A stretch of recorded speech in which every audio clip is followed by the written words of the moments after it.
Elohim, je vais danser, danser, danser, danser, je vais bouger, bouger, Moutouachi, tout le monde.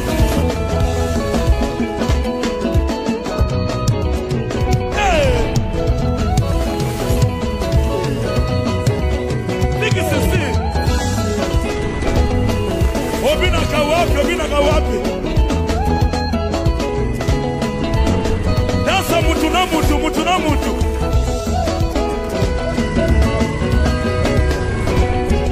adi wanye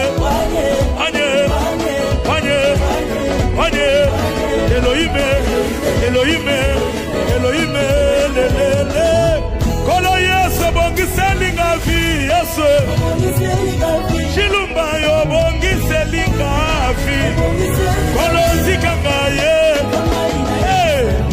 nalokolo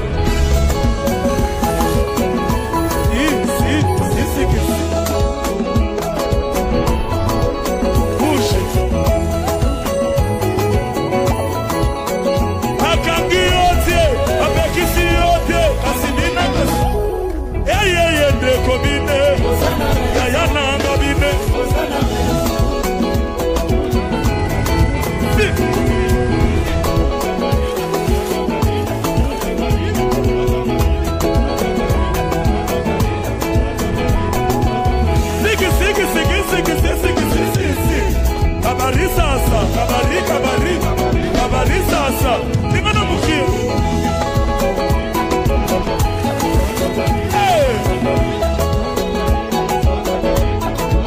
Obina kawapi Nina niyo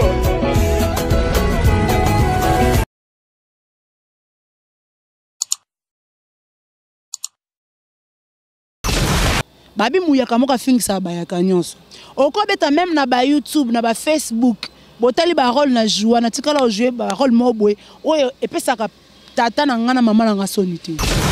Alors quant à moi Rihanna, quelque soit caché beauté la nga, na sala ngote, na so ale makala, so azambe babenga nintaba, yanga nina kati, yaba vina Mbote bala na biso nyonso bazola na biso na kati ya chaîne na biso munene ezali moi sa mokoni fondation TV ya mama na biso Ana Kalambai motema papa Carlos Kalambai baonos na kati ya mikili ya poto na biso no mbote belé to ba bo mesana malem de émission oyo c'est votre humble le prophète Samuel Eric Kaskasongo Samuel azali votre présentateur papa Guy Bijou de Bambongo na olela kaka na olela prophète Ézéchias Mbuku Nzambalo la pambola yo.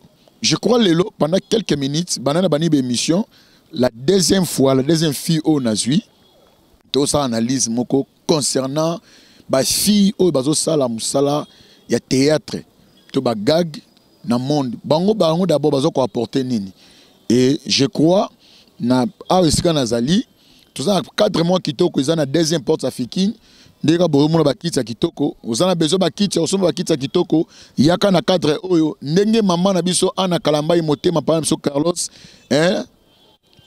motema pa biso Carlos Kalambai le gardien du temple tanga monya ngabi papa Eric ngalika oyo je crois bomo ba kitsa kitoko espace mo malamu so boya en tout cas boza satisfait ba kitsa malamu mais mbi actrice moko ensemble avec mon caméraman to découvrir.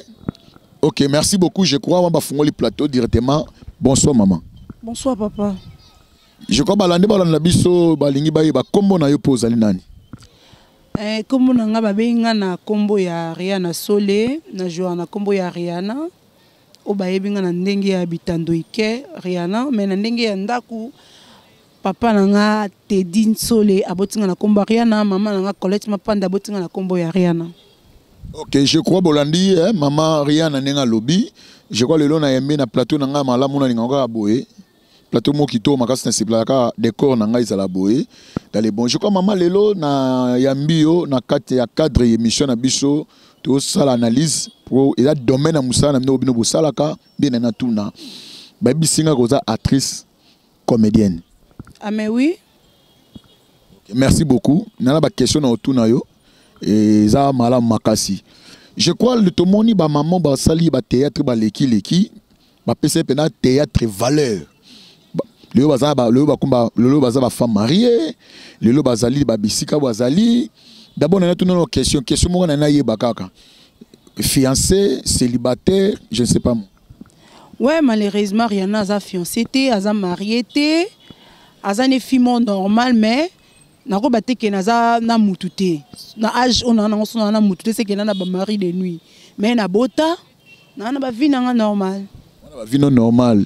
Na habité bon muto za na poto to na po bino bozala mi na poto. Bon, normalement naza na posa te na étaler mutu naza na ye. Po na vie o ya salaka. Na vie on na sala eza dignité. Asalaka ba action ebeli na kati ya mboka o RDC na kati ya ba artiste comédien ba artiste musicien aza mutu moko alingaka cacher trop mais eza dignité na ndenge na leki na télé na tanga kombo na place azali na pesa ba gros bisous attends. Okay, merci beaucoup. On est qui professionnalisme donc c'est vraiment important dans mon lobby. Bon, par rapport au makambo ya théâtre où ça que s'est passé en tant que bino génération boye ya sika oyo. Ba avantage nini oyo bino bozara nango par rapport au monde à théâtre. Bon, par rapport à la génération na biso siko fo oyeba question nini opposé nga quel avantage pour nga na ba avantage na nga mo onga na moni oyo ezake en bref ben comité nyo sota ba hôtel la biso na etando ikeba yeba ke prophète a tourné nga question tel nga na zong siboy siko fo za na vraiment clair. Okay, merci beaucoup. Nabi avantage parce que chacun travaille, il y a toujours bah, avantage des alaka. Avantage des voyage, avantage des mutuka, avantage des mangmebele. C'est ça. Donc ça dit na nyoso. Quels sont les avantages? Musala oyo koti pas on revenu dans toutes nos questions. Mon avis pourquoi? Avantage ni ozana ngo papa musala ozo sala. Premier avantage des anons de type prophète au longwe place aux alaka qui obéissent le téléphone na va na plateau, c'est que ça des avantages à liboso. Merci beaucoup. Banda théâtre na ajinini. Bon, si on a âge, on a pas l'église catholique. Mais c'est l'abbé Ig na piste mbote bisiko zanga la bandi vraiment théâtre en église catholique. Na bandi théâtre na bandi na bebe ngoni na kizito e anuarit.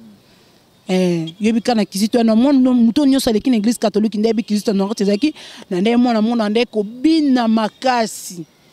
Na majorité ni na ndeko bina na ba age neto zaki na masa nga Micheline Moyogo na Piembote place azani to ndo bina na ndo bina mingi ba dansa ba fite ngalo na mucheko ba dansa ba garçon na zaki fimo boye so na kata paroisse même na ba messieurs na ba curé bazaki bando sepe na nga na ko même sumbongo a récollection na pesité mais non que récollection mais maman na nga tata nga ba na famille chrétien ba yebi ke mambu ya paroisse ndele kaka so ma activité mo beza ya groupe ka faut pas pesa mbongo pour bazaba toi famille chrétienne association mo beza ya ba femme mariée na église catholique benga ngo famille chrétienne baza wana bayebi bando pesa mbongo menga na ko mbongo na pena ndenge na lela ba camarade ngai à l'époque ba joli ba camarade bazaki belé ba msu va voyager à l'époque wana. Mais ora abe Hugues abe Ndongisila abe Hugues Ndongisila abe Selfo ma père à l'époque abe Mokore à l'époque wana ba tanga na liste ba pesa mbongo mais ata na peste pour na zalaka pour na jipa makasi na ndonga ba blague trop na ndonga ba stress. Ok, merci beaucoup. Mais et le monde a tout une question. Je crois que maman au basala ba théâtre, maman a besoin kala, ba porta quand même aux ali, ba pesa valeur. Il y a beaucoup moins na kati théâtre, mais par rapport il y a bino génération, génération bino boye, na bino génération Mbappé, génération ma makasi, génération mo c'est-à-dire ba théâtre no bossa, c'est-à-dire éducation moko to mo na ezalité.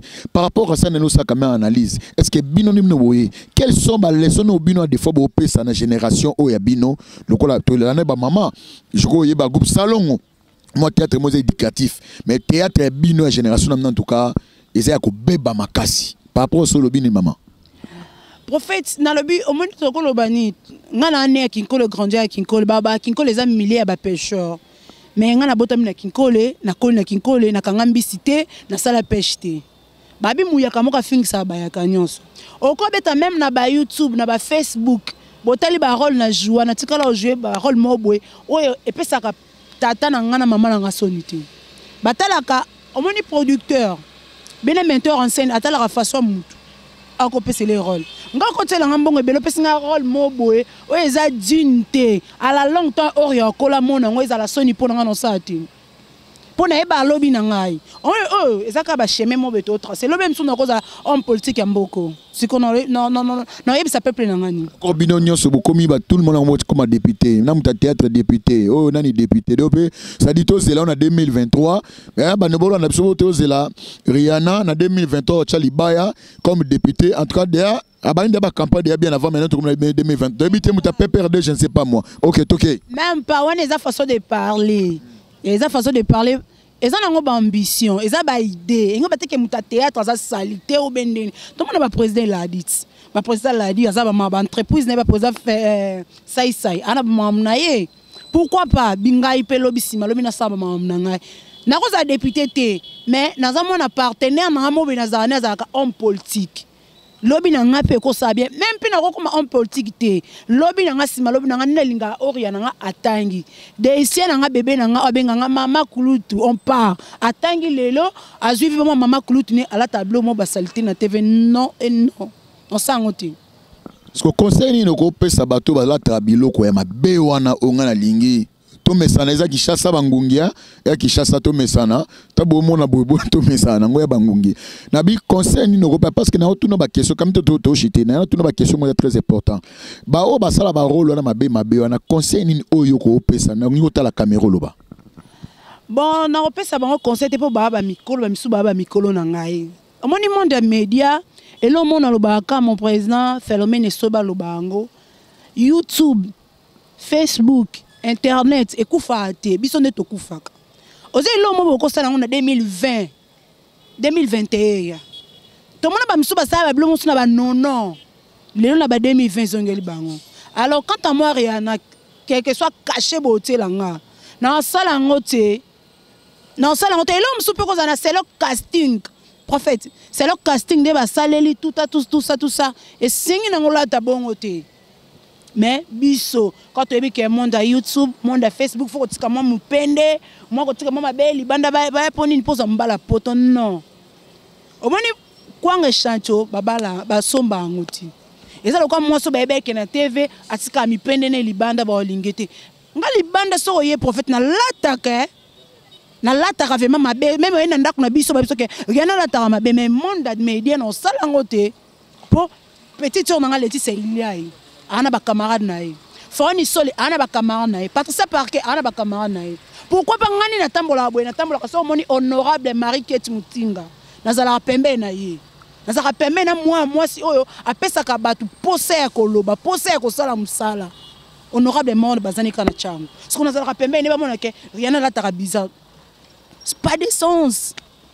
Il faut comprendre un peu artiste et profiter maman au boire ma banga ba wazaka bo ba yiba na micro et zandere na bango faut comprendre bon il paraît que bino génération il paraît que bona ba sida parce que bobimi bina mibali trop bona ba sida donc en tout cas comme au bangi ça moi makai on moni génération non mikiende babali mais belé bazaza na banda ku pas ba chez les parents parce que mibali ba banga bango il paraît bon il paraît on a fait ça l'effort prophète comme tipa il paraît ngana ebi muto na sida te nazani pas médecin na ni pas docteur sopena non nga musana nga ona tangue na sala couper couture accord arezara na nzoto yango na bimisa faut ça qu'on ça l'effort aux acteurs wana ba comédien wana o sala bango ba examen ba bana ba sida. Ok d'accord il paraît mon nabino anaka jeunesse ici ko tulba kisi na otanga kombo te mena olo babo comprendre et un actrice moko za rapport ça la musala mala mufwa zwa pena makala ya 1000 francs soka tafuna nguruti tanga okota na scène terrible pourquoi monde oyo kokota tina niveau à kisi puis va succès inutilement est-ce que nzambe est-ce que non d'abord maman Rihanna est-ce que d'abord croire d'abord na nzambe pourquoi pas na vraiment mon église catholique 100% na mon avait famille chrétienne na babenga biso ba CFAC bana babimi na kata famille chrétienne to ba CFAC na avait catholique 100% bon na ko lo baneti nini courage na mutu nyonso oyo asa musala na ndenga kisi so ya chloroquine novargine na ça la plébiscite ya kisi monte courage na a continuer tana ezali neti nga Rihanna na bana musala théâtre kala eza bandeko na musu ba balanga tika na yo obanda kala ozo vite mais tant on zambe ngongango evandi pe prophète pa benga na téléphone alors yana na émission mo fait to ça na yo na makengonga na ngeko mobeta comprendre ezande bobe kende ko na lira makala ne biso batakadolu ki peto zakati bon ne bi ke mili na biso nga ari comment na ba poison bandenga mabe bon nazimo mai na nga obeniti na meli nazimo mungu na nga o mesabe a salele nga prier na lie pour na se protéger pour mutu msubo yene bo jouer ne tableau moko aye capable dominer Rihanna car Rihanna jouer bien te pour na ti ma gagner tant avant na mikili na tala te Rihanna tout yete mutu ba gagner non mutu mutayaka na makambu ne banana ndako na bango so ale makala so azambe babenga nini taba yanga nini na kati eba fina En tout cas, ok, dernière question pour te chiter. Mon caméraman, comme ça, dernière question pour te chiter. Quelles sont les difficultés beaucoup de temps dans mon ami art? Mais oui, na rosenga bandeko balinga biso. O babenga biso. Dernièrement, na biso ba difficulté to kutana nango. Dernièrement, to tourner pièce na biso DJ Arafat. To zaiki na limité place to tournango. Et bon tonton Vemayako, to zaka na ma grande sœur au Medjaz. To vandi tomber na moi sucré comme d'habitude avant tournage des aka. Aya a proposé biso bike na linga pe bo tourner na bandako na ngai. Et ça l'a bien. Ngai papa moi de luka biso. So yo za kolondaku. C'est normal mais jou madame Noya. Oh boya. La difficulté ça l'ande bo point bo préférer ba film ba Nigeria. Na Nigeria batonga ville mombeza lokwa lemba bo batonga eza ville o eza uniquement pour na ba commune ba sala signement na bango. Na Nigeria ba na facilité mais ma caméra tina kati ya morgue. Na Nigeria ba na facilité ya komema caméra tina kati aéroport. Mais biso ato ana ngoti. To sa problème so pas de luxe. Moi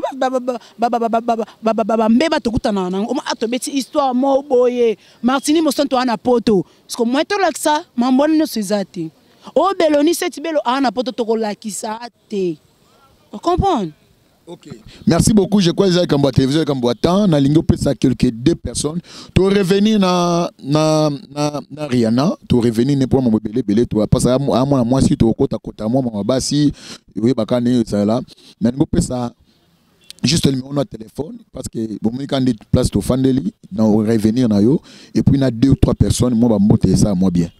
Merci beaucoup na opesa numéro na nga na ndenge mabete na webisa bino ngai na linga bêtise te oya yebi nga na linga bêtise te komela nga na WhatsApp to sola normal ko senga nga video ya mabete ko senga nga photo te pour lobe comme ba na ndenge mabe na lingi te numéro na nga eza 089 84 84 785 089 84 84 785 na pesi mbote na bébé na nga linga mingi pona bota na mwana nga linga ki makasi na pesi bébé Oria Esakombe mbote na besi bébé na ngai de sia mbote na pesi bébé na ngai lisusu babi baleki na ngai mon patron Gaini Tikeva babi mwasi mbiji mwasi kanu mwasi kitoko mwasi wa solo la bien na pesi mbote place de Profina Sole Patricia Parker ma petite sœur propre pour nanite plus 33 Fallon Sole babi ye moko Adrienne Mukoko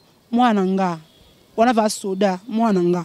Ok, merci beaucoup Anna Soda. Je crois bah c'est pas une émission oh il va ça maman Anna Kalambaye hein moi c'est papa monsieur Carlos hein moi c'est papa monsieur Carlos c'est Kalambaye hein yende azo simba wana bana nyoso MEMA Nzambalo Pambola Bino. En tout cas à suivre à la prochaine numéro bye avec Kaka actrice Oyo to revenir bye.